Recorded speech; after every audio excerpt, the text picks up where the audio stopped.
Financial celebrities who started with nothing are often celebrated for the size of their eventual fortunes. But that focus misses the most important part of their stories. The real lesson is not that they became rich, but that they were shaped in an environment where mistakes were expensive, shortcuts were dangerous, and discipline was learned long before success arrived. Starting with nothing is not a romantic origin story. It is a pressure chamber that forges certain behaviors and destroys others. And only those who adapt in very specific ways survive long enough for opportunity to matter. Andrew Carnegie's early life illustrates this clearly. Born into poverty in Scotland and sent to work as a child after immigrating to America, Carnegie learned quickly that survival depended on learning faster and organizing better than those around him. He read obsessively observed systems rather than individuals and focused on how value was produced at scale. What later appeared as industrial brilliance in steel was at its core a habit of thinking shaped when there was no margin for error. Carnegie did not grow up believing effort alone would save him. He learned that structure, timing, and patience were the only reliable defenses against instability, and those lessons never left him. John D. Rockefeller's beginnings were similarly modest and psychologically formative. Raised in a household marked by financial and emotional unpredictability, Rockefeller responded by creating order wherever possible. As a young man, he tracked every expense meticulously, not out of obsession, but out of a need for control in a world that felt chaotic. This behavior carried directly into his business life. When he entered the oil industry, he applied the same impulse towards standardization, cost control, and elimination of waste. Rockefeller did not build his empire by betting on oil prices. He built it by removing volatility from his operations. Starting with nothing trained him to fear disorder more than competition, and that fear became his greatest advantage. Warren Buffett's early years were not defined by extreme poverty, but by capital constraint and a deep sensitivity to loss. As a child, Buffett ran small businesses and saved relentlessly, internalizing the idea that money must first be protected before it can be multiplied. Losing money hurt more than winning felt good, and that asymmetry shaped his entire philosophy. His later obsession with margin of safety and patience was not an abstract intellectual position. It was a learned response to early experiences where one mistake could erase months of effort. The compounding that made him famous only worked because the behaviors that preserved capital were already in place when the sums were still small. George Soros represents a different kind of starting with nothing, one rooted in existential uncertainty rather than simple lack of money. Growing up as a Jewish teenager in Nazi-occupied Hungary, Soros learned that systems can collapse suddenly and that survival requires adaptability, not ideological rigidity. This experience shaped his later approach to markets profoundly. Soros never became attached to being right. He became attached to staying alive in the game. His willingness to cut losses, aggressively reverse positions, and admit error reflects a mindset forged in an environment where inflexibility could be fatal. Starting with nothing taught him that conviction without adaptability is a liability, not a strength. Ray Dalio's story reinforces the same pattern in a modern context. Raised without inherited privilege, Dalio entered finance through curiosity and experimentation rather than entitlement.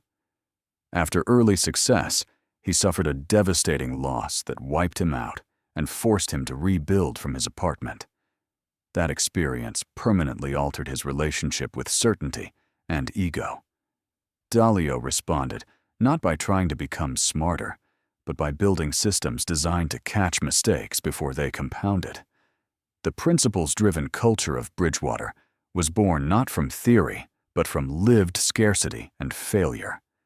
Starting with nothing, then losing what he had built, taught him that humility and structure were not optional qualities.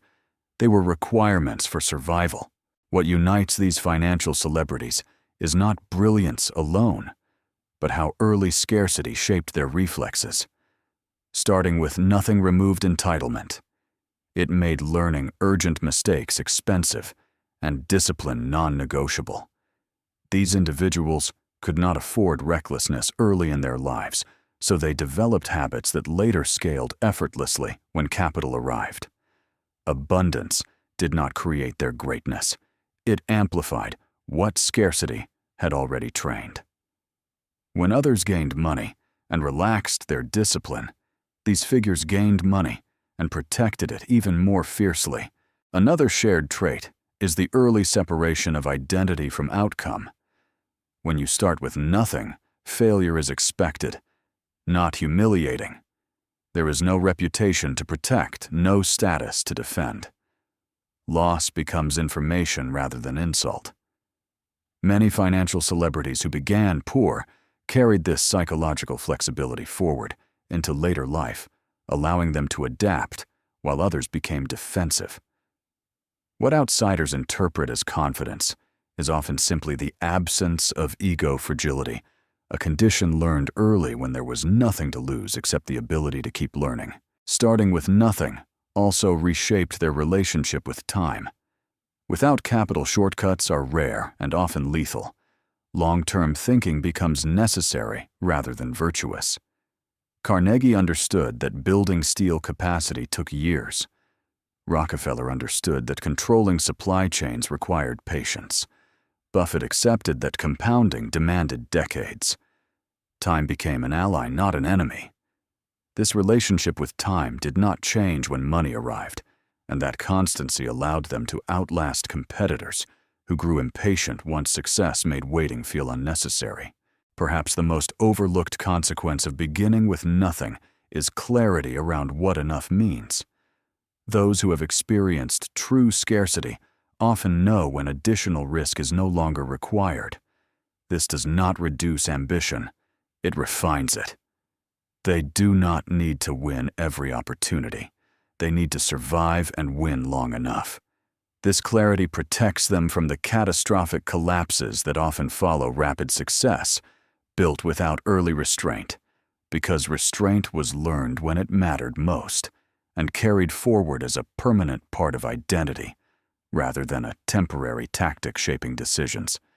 Even decades later, when the memory of having nothing had faded, but its lessons remained embedded deeply enough to continue guiding behavior, and this is precisely where the deeper meaning of starting from zero has not yet fully finished revealing itself, because the story does not end when capital finally arrives.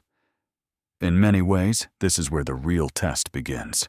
Part 2 of the journey for financial celebrities who started with nothing is not about how they escaped scarcity, but about how they behaved once scarcity was no longer forcing discipline upon them. History shows that this is the point where many promising trajectories collapse. Money removes pressure, and when pressure disappears, character is exposed. Those who endured were not the ones who relaxed, but the ones who deliberately preserved the behaviors that scarcity had trained into them. One of the most important shifts after success is the conscious recreation of limits. When resources are abundant, mistakes no longer feel immediately dangerous. This delay is lethal.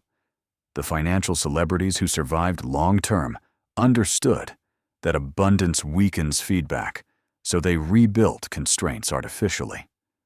Buffett limited himself to businesses he could deeply understand. Rockefeller imposed process and structure even when monopoly power made it unnecessary. Dalio institutionalized principles and radical transparency so that personal confidence could never go unchecked. These were not habits of comfort. They were defenses against complacency. They knew that without limits, discipline decays silently. Another defining behavior in this second phase is simplification. As wealth grows, opportunity multiplies, invitations increase, ideas become endless. Many fortunes die here not from lack of intelligence, but from overextension. The icons who began with nothing learned to narrow again. They said no more often as their options increased. They focused on fewer decisions with higher impact. This echoes their early lives, where focus was not a choice, but a necessity.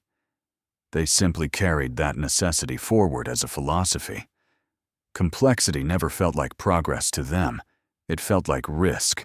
There is also a profound psychological adjustment around ego. Early in life, starting from nothing leaves little ego to protect. After success, ego becomes the greatest threat. Praise, reputation, and public narrative begin to surround decisions. The financial celebrities who endured learned to distrust this environment. They reduced exposure to validation, avoided unnecessary publicity, and relied on internal processes rather than external applause. Soros famously said that the moment he felt pain in his back was the moment he knew he was wrong, a metaphor for listening inward rather than outward. This inward calibration replaced the external feedback that success had distorted. Another critical element is how they handled risk after becoming wealthy. Counterintuitively, most did not become bolder. They became more selective.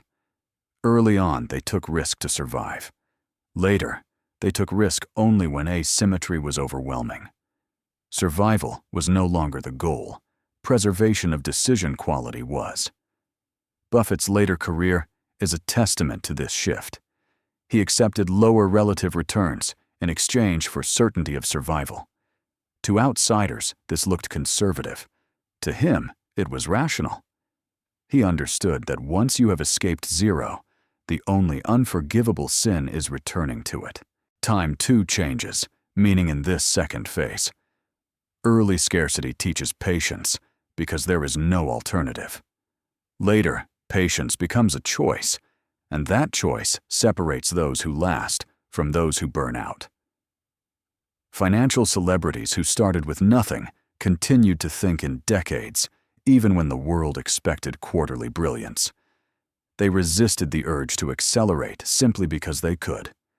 Compounding remained their central ally, and they protected it by avoiding unnecessary disruption. Perhaps the most telling behavior is how they treated mistakes after success. When starting out, mistakes are obvious and painful. After wealth arrives, mistakes can be hidden, rationalized, or deferred. The enduring figures refuse that luxury. They reviewed losses, brutally admitted error publicly or privately, and adjusted systems without defensiveness. Dalio's post-failure culture at Bridgewater is the clearest example. He did not seek to be seen as infallible. He sought to build an environment where error could not hide. That mindset is the direct descendant of starting with nothing when error could not be ignored because survival depended on seeing it clearly.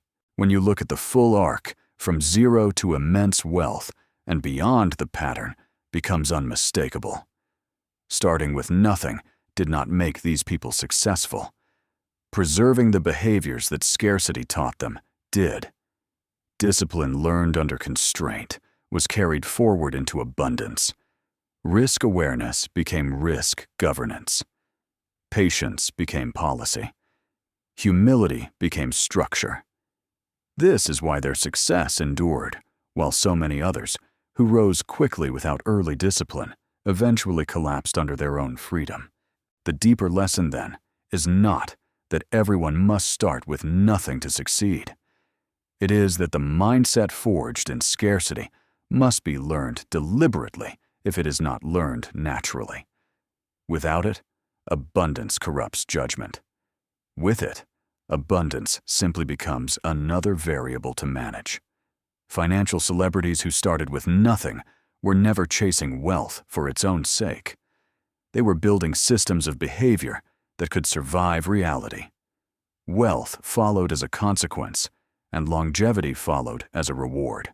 And this is where the story truly settles. Starting from zero is not the miracle.